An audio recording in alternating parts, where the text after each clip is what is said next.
Life moves pretty fast. You don't stop and look around once in a while, you could miss it.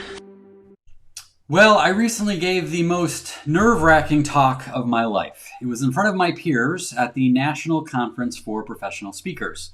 It's sort of like performing open heart surgery on another heart surgeon while hundreds and hundreds of other heart surgeons watch. In other words, tough crowd. Well, at my first convention 15 years earlier, I was awestruck by the speakers on the main stage. They were polished, poised, and really, really good. I decided then and there that I wanted to be on that stage someday. Well, this past July, I had my chance. The theme was radical relevance, and Kim and I were selected to kick off the conference partially because of the pivots we made while navigating the pandemic. My goal was to craft a revolutionary talk, one that would be talked about for decades. I envisioned the speech starting out with just me on stage, demonstrating what I did pre-pandemic. And then, in dramatic fashion, the spotlight would shift to a set that was modeled after our virtual in-home studio. I'd walk over, Kim joins me on stage, we'd exhibit our professional pivot in front of a live studio audience, simultaneously broadcasting to the virtual attendees at home.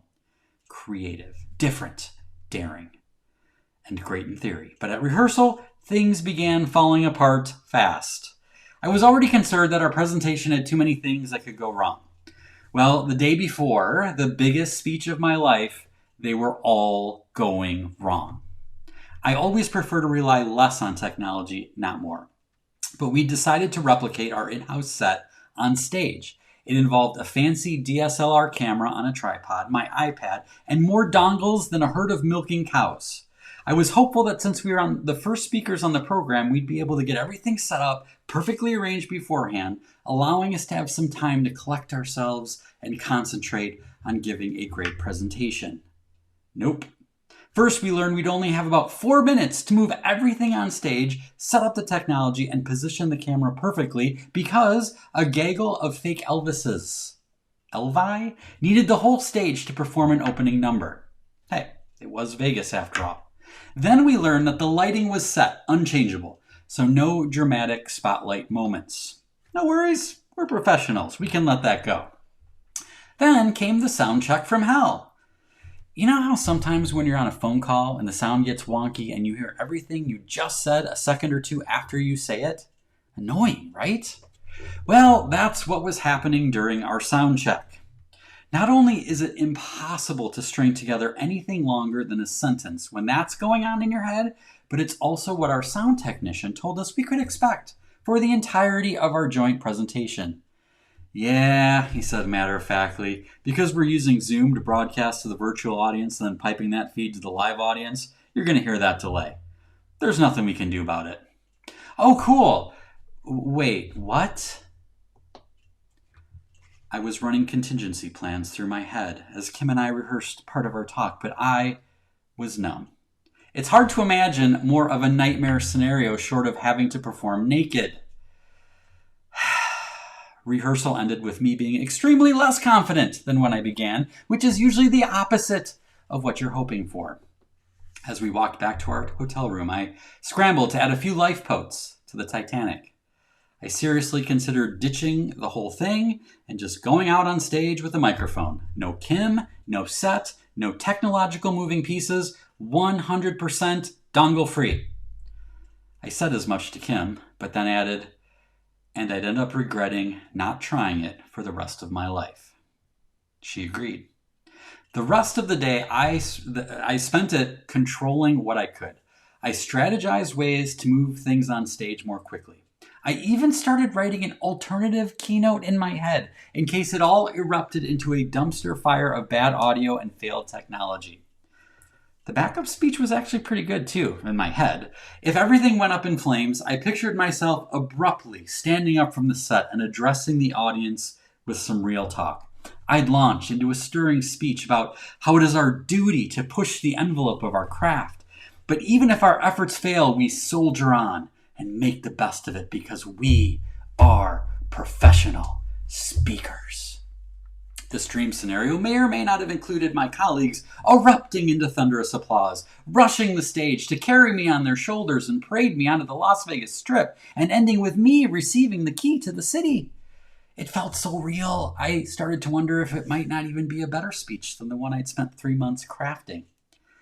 But the pit in my stomach kept suggesting that the very real possibility was that this speech would be talked about for a generation, but for altogether different reasons than I'd hoped. I was pretty sure that I was on the verge of giving the biggest train wreck of a speech that the National Speakers Association had ever witnessed.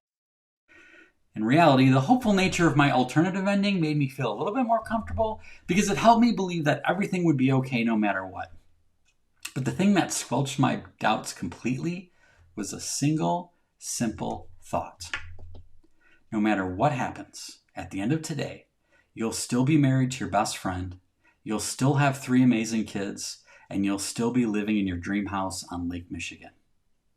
It was a truth bomb of perspective, and suddenly, the pressure was off. My nerves were calmed, and I rested easy knowing that if worse came to worse, I could flee Las Vegas in shame, revoke my membership in NSA, and never have to see these people again. But as it turned out, the talk was a massive hit. We got set up in record time. Kim and I managed through the audio challenges without a hitch. The delay was tough, but it made us be more intentional about what we did say, and I think that made the speech more powerful. Plus, it garnered the respect of our peers who knew how difficult it was to pull off. The end of our speech was greeted with a rousing standing ovation.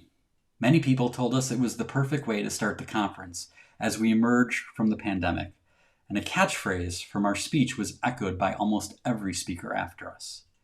Must be nice.